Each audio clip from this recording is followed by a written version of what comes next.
Most people will never experience real success during their lifetime. How about you?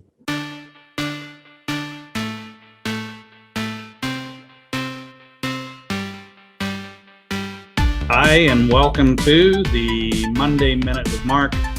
I'm H. Mark Taylor. I'm with the John Maxwell team, and I really want to thank you for taking time out of your busy day or evening to join me and invest in your personal, your professional, and your leadership growth.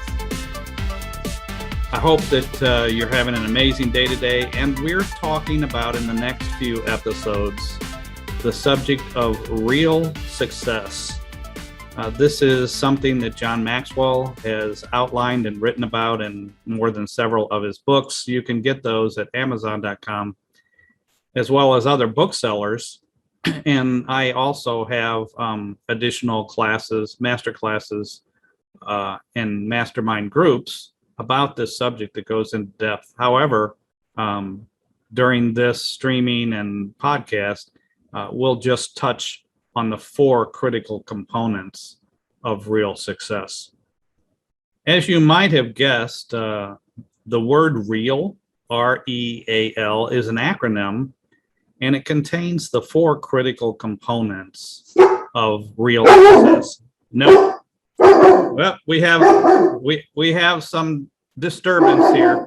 There's been a disturbance in the force.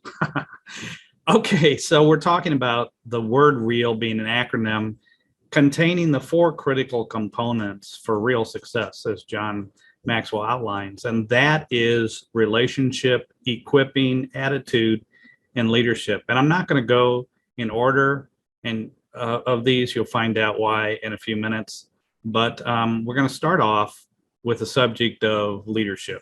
I like to start off when I'm speaking asking this question: do you feel successful? Do you feel successful in life?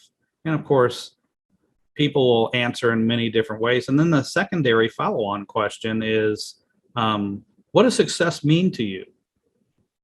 How would you define success? Because that's really a critical question when we're talking about, do you feel successful, and how would you proceed to move towards greater success in your life?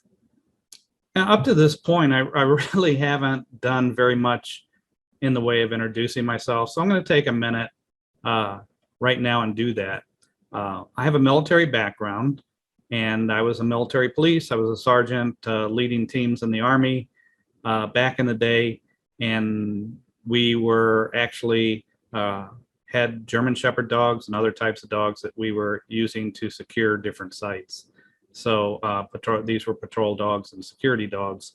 And that's where I really got a love for German Shepherds at that point in time. And so today, my wife and I have a farm in northeastern Missouri, and we raise German Shepherds along with chickens and some cats. And we also lease out some land for hay as well. But we have a working farm, and it's a lot of fun. It's a lot of hard work. But that's in the center that you can see a picture of my wife there with one of our German Shepherds, and then that's my daughter and her husband, along with some of our German Shepherds that we've had and have.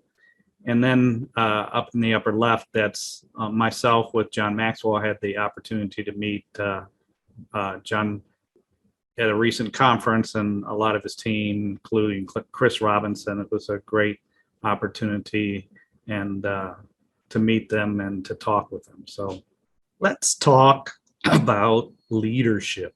So this is the L in real, R-E-A-L, and the L is for leadership.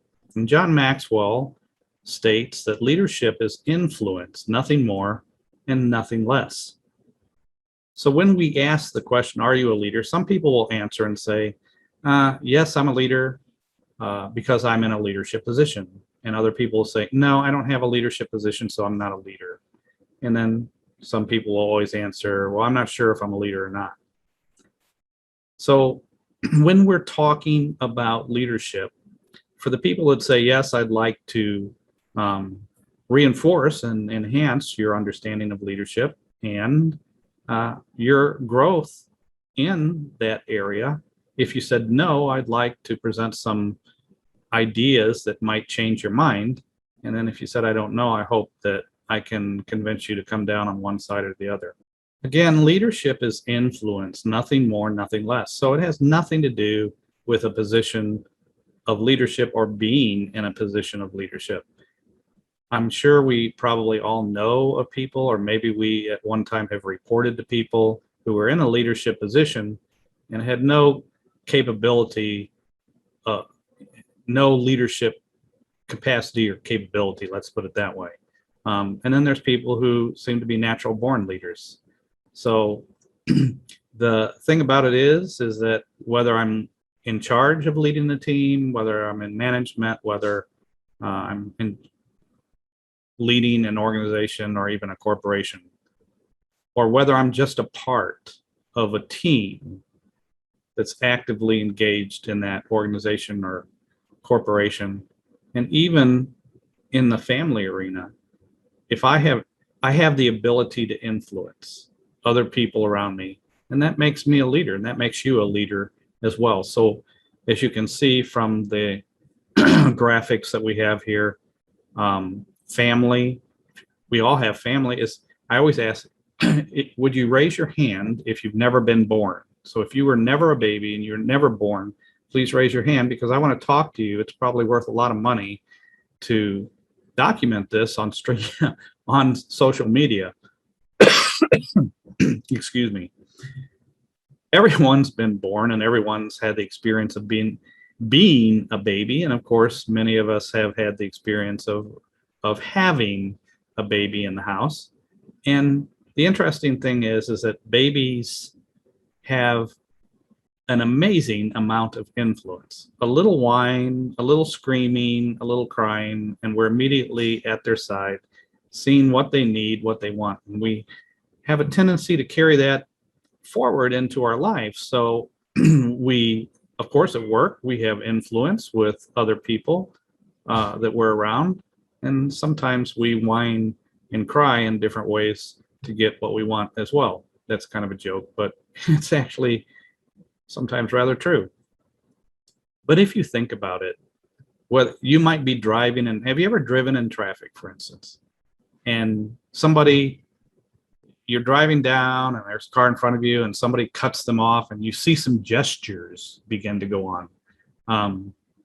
Isn't it amazing how we can influence each other and we don't even have to be face to face? So the news, the news media can influence. There's a number of ways that we can be influenced. But think about walking into a grocery store, for instance, or even walking through an airport. Have you ever noticed that there's a lot of people who have a frown on their face? They're just like scowling, and they're busy, they're trying to get somewhere, they're not really happy. But then there are a few people that are just smiling, and they kind of catch your eye and it makes you smile too. Influence. When you're at the grocery store and you get into the checkout line, there's a checker, and they're still, we're not automated totally yet where we can just walk out of the store with our groceries. But the checker is checking you out, and they're busy. They're trying to get people through the line. It's nice if we can just say, hey, I hope you have a really great day. Thanks so much for checking me out. I really appreciate it. Maybe it doesn't make a difference, but it can make a big difference in someone's life. And that's the same way when I send an email, for instance. I always say, hi, Ed, how are you doing today? I hope you're good and family's doing well. And then when I end the email, I say, thanks, and I hope you just have an amazing day. I'm not telling them to have a good day or a bad day. I'm just saying, hope it's amazing in one way or the other. But just these little things can make such a difference. And I've had so many comments from people that have said, wow, no one does that. I just really appreciate that you would think to ask about how my day is going. And it's not like I'm just doing it to influence other people. I do care about how their day is going. So, I could get into a lot of rabbit holes here, but I'll just say, it has to be from the heart. Don't just put it in there if you don't mean it. So that's kind of where we land with leadership. I'm just going over these in a very skimming the top. I'm a very light skim of these. We get much more into depth in our mastermind groups, and John gets into a lot of depth in his books. So I'm not trying to sell you his books or sell you on joining one of my mastermind groups.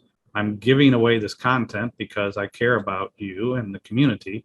And I think this is critical. You can take a lot out of this just from here. So enough said about that. The next, thank you for taking time out of your busy day or evening to connect and invest in your personal, professional, and your leadership growth.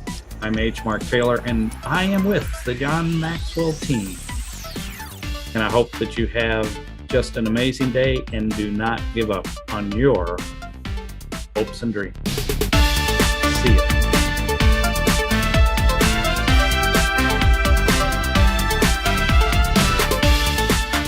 Now, where's that dog at? Dog, did you want to come over here and get an apple chip? I'm going to bring the dog over here. Hey, want a chip? He's laying on the couch, for crying out loud. One chip? Oh, blue chip. What? What? One chip? Come up here. Come up. Come up here. Yes. Oh my, that's a good chip. Oh, it's a good chip. It's a good chip. Okay, stay there. Come here. No.